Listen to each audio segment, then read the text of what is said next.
जय हिंद फ्रेंड्स। तो आज हम CBSE class 10th pre board 2023-24 के लिए जो आप लोगों का सैम्पल क्वेश्चन पेपर मैथमेटिक्स का होने वाला है वो आज की इस वीडियो में हम डिस्कस करेंगे।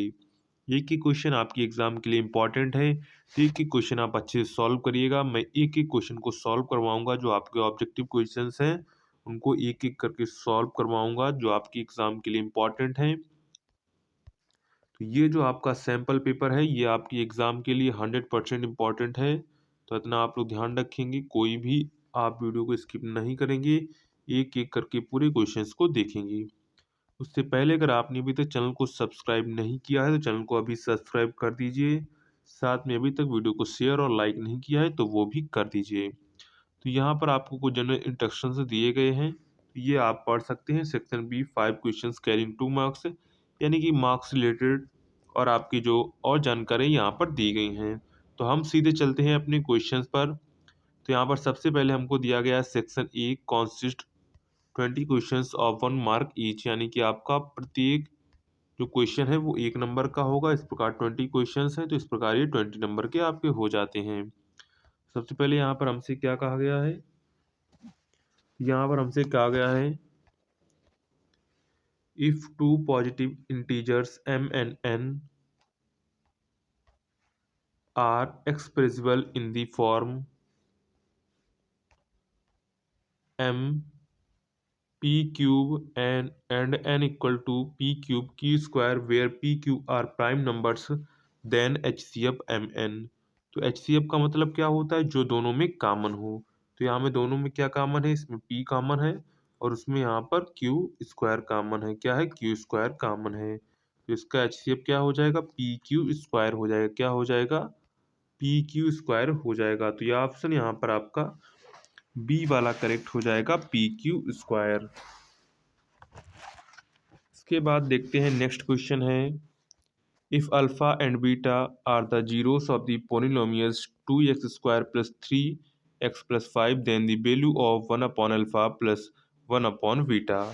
तो सबसे पहले यहाँ पर क्या लिखेंगे, 1 upon alpha plus 1 upon beta. तो इसका अगर हम एलसीएम लेंगे तो ऊपर alpha plus beta upon alpha beta.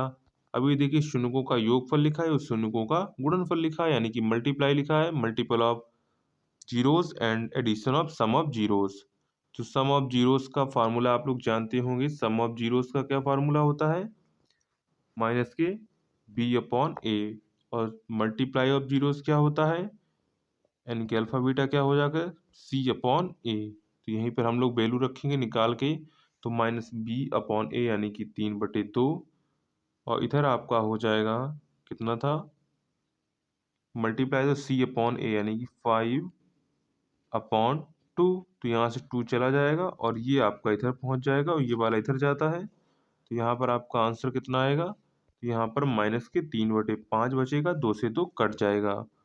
तो यहाँ पर आंसर कौन सा करेक्ट हो जाएगा, तो यहाँ पर आंसर आपका डी वाला करेक्ट हो जाएगा, माइनस के 3/5। नेक्स्ट है if the lines given by 2x plus 2ky equal to 2 and 2x plus 5 plus 1 equal to 0 are parallel then the value of k is. तो यहाँ पर सबसे पहले आपके में जब यूनिक सोल्यूशन होता है, क्या होता है, जब यूनिक सोल्यूशन हो तो क्या होता है, a1 a2 does not equal to b1 upon b2।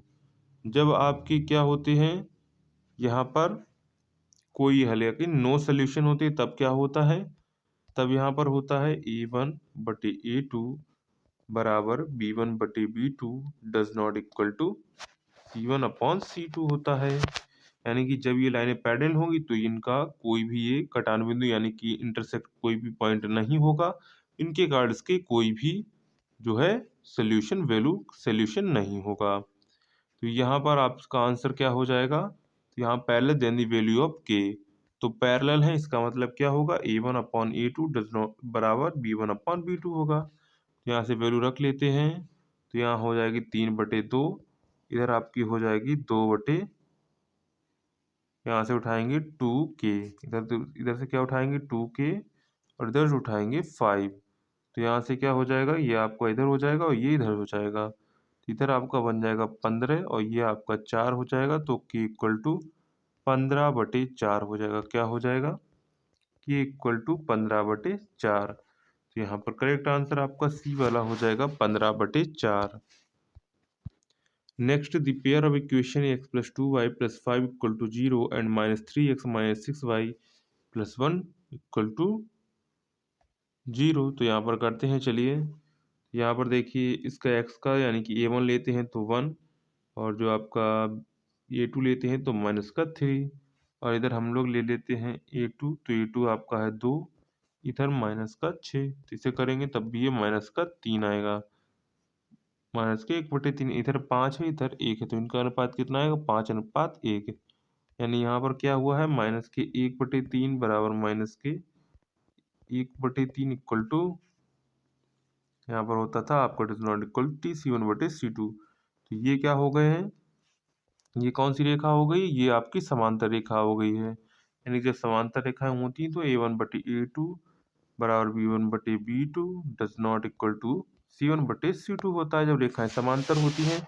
और यहाँ पर यही हमारी कंडीशन लग रही है, तो इसलिए इसका आंसर क्या हो जाएगा? नो सोल्यूशन हो जाएगा, क्योंकि जब रेखाएं पैरेलल होती हैं, जब लाइन पैरेलल होती हैं, तो इनकी कोई भी सोल्यूशन नहीं होता है। तो यहाँ करेक्ट आंसर हो जाएगा D, no solution.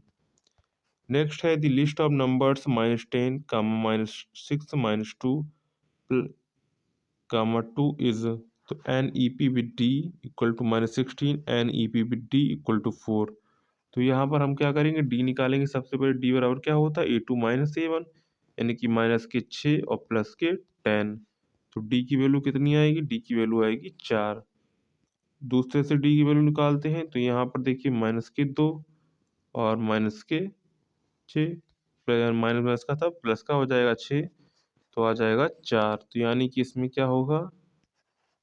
N arithmetic progression with D equal to 4। इसके बाद क्वेश्चन नंबर नेक्स्ट है the line 3x + y + 9 equal to divides the line joining the points 1, 3 and the internally in the ratio.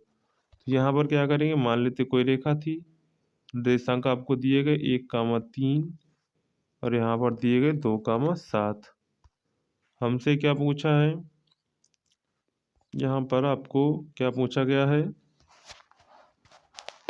तो यहाँ पर क्या कह रहे हैं? मतलब कि यहाँ पर दो पॉइंट से इनको मिलाया गया, कोई आपकी लाइन बनाई होगी, और ये आपकी 3x + y - 9 जो लाइन है, ये इसको इंटरसेक्ट कर रही है। तो ये कितने में कितने अनुपात में इंटरसेक्ट करनी है, ये हमको ज्ञात करना है।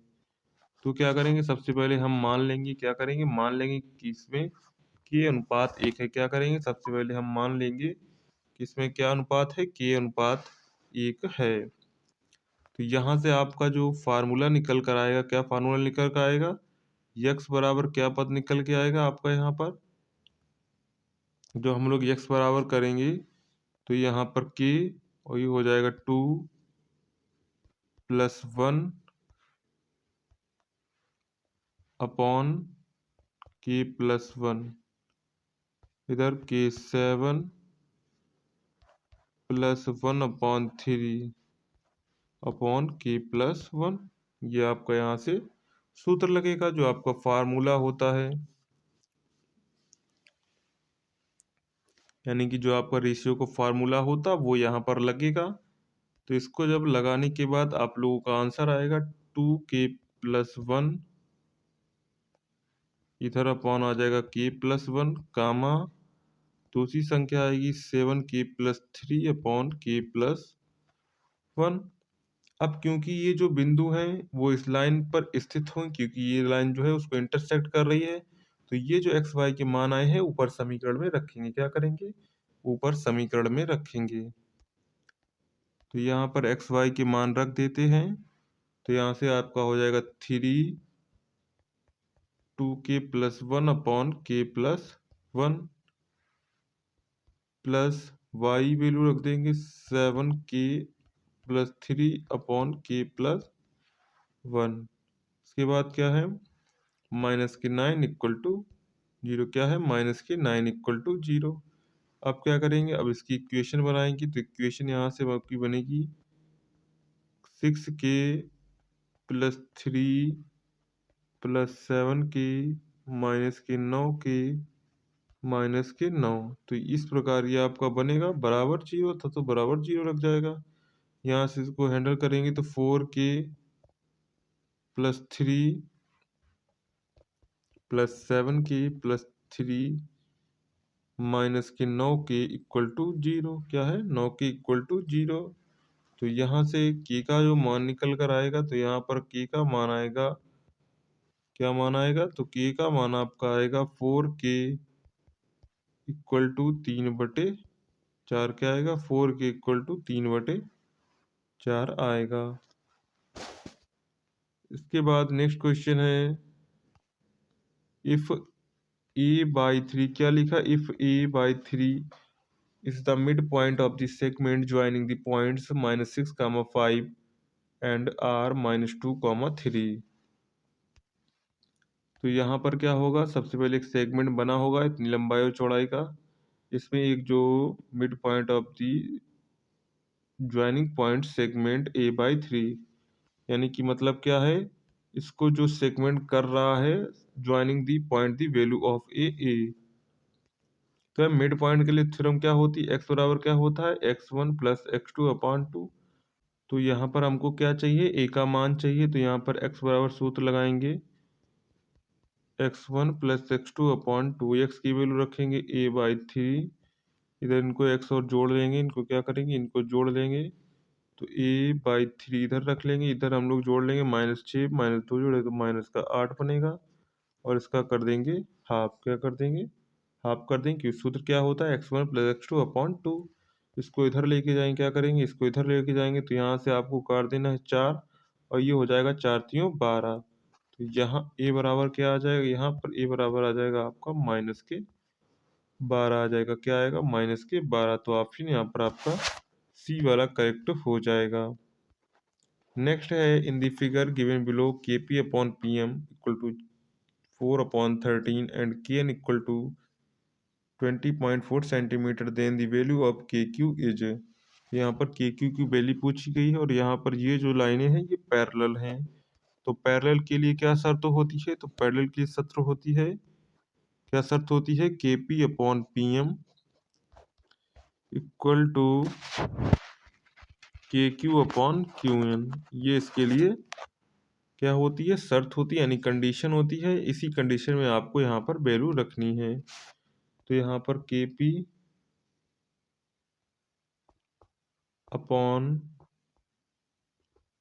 Equal to kq/kn minus kq। इसके बाद क्या करना है, इसके बाद यहाँ पर वैल्यू रखेंगे। तो यहाँ पर वैल्यू रखेंगे आपको 4/13 equal to kq upon 20.4 minus k kq। अब क्या करना है, अब kq और इनकी वैल्यू रखेंगे, और यहाँ से kq का जो मान आएगा वो आएगा 4.8 सेंटीमीटर। है, क्या आएगा, 4.8 सेंटीमीटर आएगा। इसके बाद नेक्स्ट क्वेश्चन है, ABB is tangent to a circle with centre O at point B if angle OPB equal to 50, then the measure of the POQ। यहाँ पर देखिए, जब स्पर्शी होती है तो ये कोण जो होता है, ये कोण क्या होता है, ये कोण इस चाप के अंदर के बराबर बनता है। और ये चाप एक ही चाप पर बने तो ये इसका 2 गुना हो जाएगा। तो यहाँ पर आंसर हो जाएगा 100। इसके बाद in the figure semi perimeter of the त्रिभुज ABC 23 centimetre, then the AP plus BD plus CE equal to क्या होगा, 23 सेंटीमीटर होगा। क्या होगा, 23 सेंटीमीटर होगा। तो यहाँ क्या हो जाएगा, तो यहाँ आपका हो जाएगा 23 सेंटीमीटर। तो यहाँ पर 23 कैसे आया, यहाँ पर देखिए, in the figure if the semi perimeter त्रिभुज ABC triangle ABC equal to 23 centimetre. और यहाँ पर आप जो देख रहे हैं ये क्या है, वैसे मान लीजिए जैसे ऐसे इस प्रकार यहाँ पर आपको दिखेगा डायग्राम। ये आपका कोई सर्किल है, क्या है, ये आपका सर्किल है। कोई यहाँ से एक्सटीरियर पॉइंट से आप यहाँ पर क्या करते हैं, यहाँ पर आप लोग स्पर्श रेखाएं खींचते हैं। क्या करते हैं, स्पर्श रेखाएं खींचते हैं। ये इनकी जो लेंथ है वो लेंथ इक्वल होती है, ये इक्वल होती है, ये इक्वल होती है। तो यहाँ से आपको यहाँ से निकल आता है 23 सेंटीमीटर आता है। क्या आता है, 23 सेंटीमीटर आता है। इसके बाद है if sine A equal to 1/2 plus cos B equal to 1/2, then A plus B क्या होगा। तो यहाँ से देखिए साइन ए इक्वल टू 1/2, यानी कि sine A equal to sine 30। क्यों, साइन 30 की वैल्यू होती है 1/2।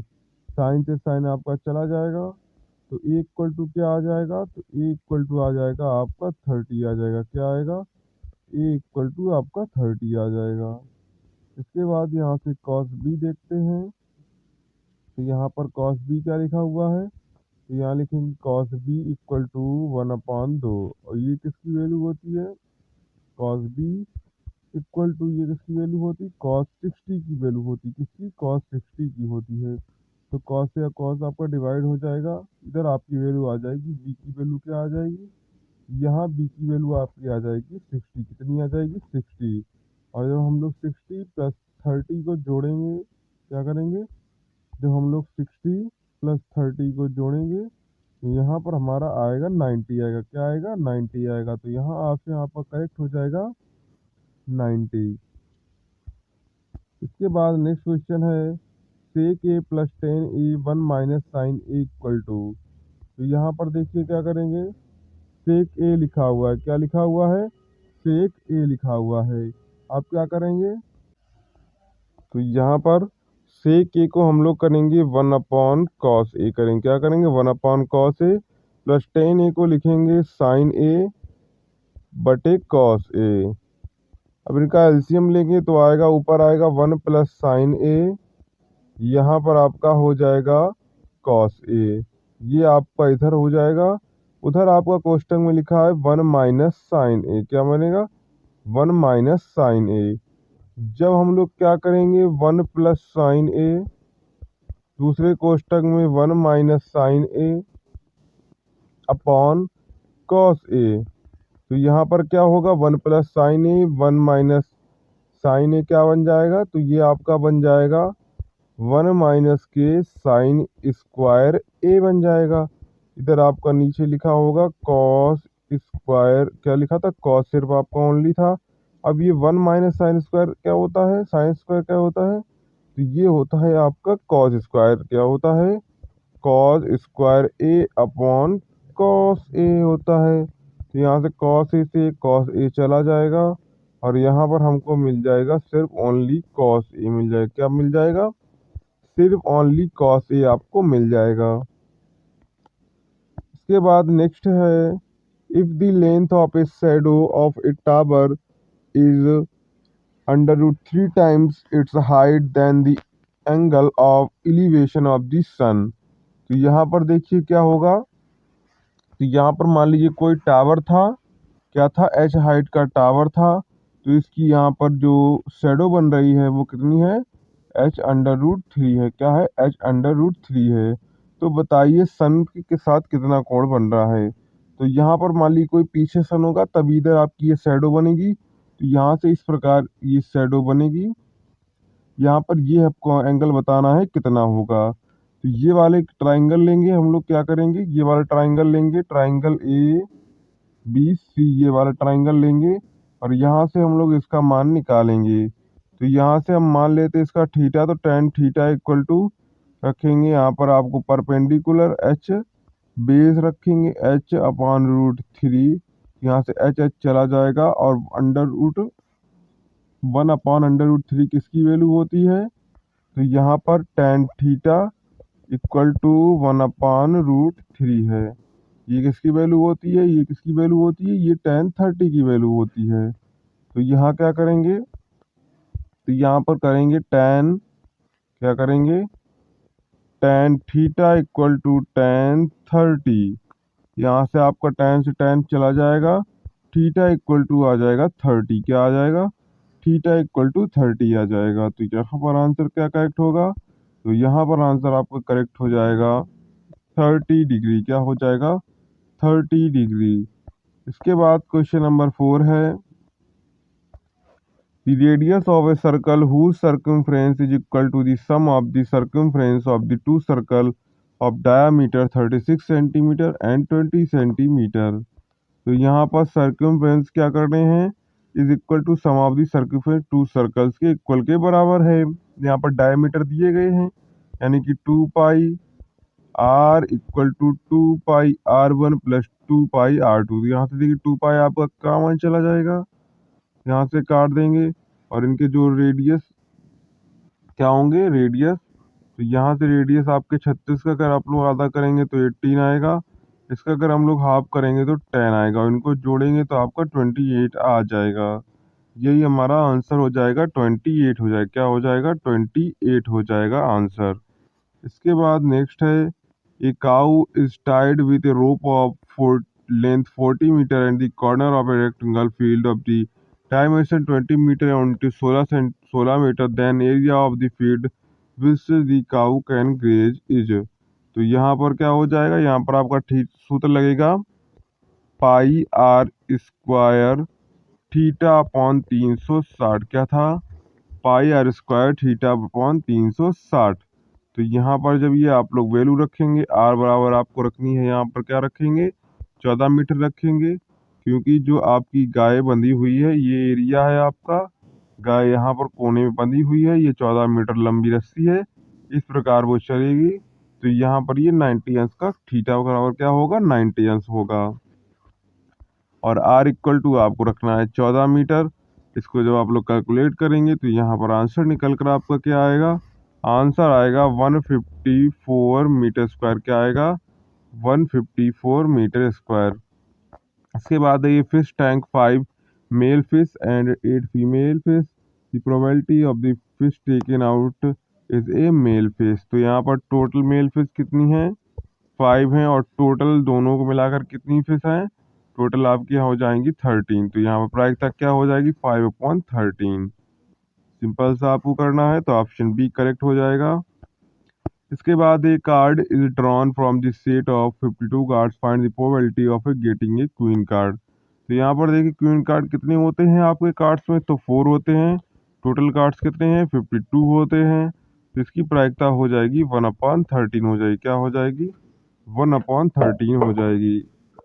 उसके बाद है, consider the following frequency distribution of the height of 60 students of class. यहाँ से हमसे पूछा गया the sum of lower limit of modal class and upper limit of median class. यानी कि क्या करना है?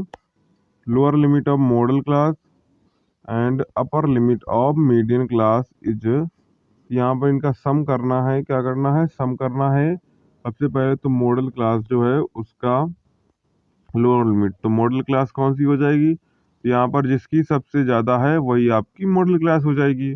तो यहाँ पर ये फ्रिक्वेंसी सबसे ज़्यादा है तो मॉडल क्लास की होगी, तो इसकी लोअर लिमिट कितनी है? कितनी है? लोअर लिमिट है 155। इसके बाद यहाँ से आपको मीडियन निकालना है। क्या करना है? मीडियन की निकालेंगे और टोटल सम करेंगे, तो यहाँ पर आएगा 315 आएगा। क्या आएगा? 315। इसके बाद यहाँ पर असर्टेशन आपको दिया गया है, तो यहाँ पर आंसर आपका बी वाला हो जाएगा। Both assertion and reasons are correct but reason is not correction application for assertion. यानी कि ऑप्शन जो इसमें आपको रीजन दिया गया है वो इसको फॉलो नहीं करता है। इसके बाद इसका लास्ट क्वेश्चन बचता है, assertion of value n is a 10, a equal to 10, d equal to 5, a n 95। Reason आपको फार्मूला दिया गया है, तो यहाँ पर आंसर आपका ए वाला करेक्ट है। Both assertion and reason are correct and reason is correct explanation for assertion. इसके बाद सेक्शन बी आता है जिसमें आपके 5 क्वेश्चंस होंगे, और वो भी कितने नंबर के होंगे? 2 नंबर के होंगे। तो इस प्रकार ये आपका कितने नंबर का हो जाता है? 10 नंबर का हो जाता है। तो यहाँ पर क्वेश्चन आप देख लीजिए, इनको हम सॉल्व नहीं कराएंगे। अगर आप लोग कमेंट करेंगे तो फिर इसको सॉल्व भी अगले वीडियो में करा दिया जाएगा। तो यहाँ पर क्वेश्चन आप देख लीजिए, यहाँ पर आपके 25 तक क्वेश्चन है इसी में। इसके बाद सेक्शन सी है। सेक्शन सी में आपके 6 क्वेश्चन होंगे और वो भी कितने नंबर के होंगे, 3-3 नंबर के होंगे। तो इस प्रकार 18 नंबर के आपके इसमें क्वेश्चन पूछे जाएंगे। तो यहाँ पर ये देख लीजिए क्वेश्चन आपके हैं, क्योंकि इससे पढ़ेंगे तो इसमें बहुत टाइम लग जाएगा, आपका भी टाइम खराब होगा और हमारा भी खराब होगा। इसके बाद है सेक्शन डी। सेक्शन डी में आपके 4 क्वेश्चन होंगे 5-5 नंबर के। तो इस प्रकार ये 20 नंबर का हो जाता है। तो यहाँ पर आप लोग, तो यहाँ पर देख लीजिए आप लोग क्वेश्चंस को, यहाँ पर सभी क्वेश्चंस आपको दिख रहे होंगे। इसके बाद ये केस स्टडी का सवाल है, तो इसे आप लोग कर सकते हैं। यहाँ पर the school auditorium was to be constructed accommodate at least कितने 1500 पीपल्स। इसके बाद यहाँ पे 37 क्वेश्चन आपको दिया गया है। इसके बाद आपका ये 38 क्वेश्चन है, जो कि आपका लास्ट क्वेश्चन है। तो ये आपके क्वेश्चंस हो जाते हैं CBSE board class 10 pre board exam के लिए मोस्ट इम्पॉर्टेंट क्वेश्चंस हैं। तो आप इन्हें ज़रूर देखिएगा और इनको सॉल्व करिएगा। चलिए मिलते हैं नेक्स्ट वीडियो में। अगर आपको कोई प्रॉब्लम होती है तो कमेंट सेक्शन में आप लोग पूछ सकते हैं। मिलते हैं नेक्स्ट वीडियो में।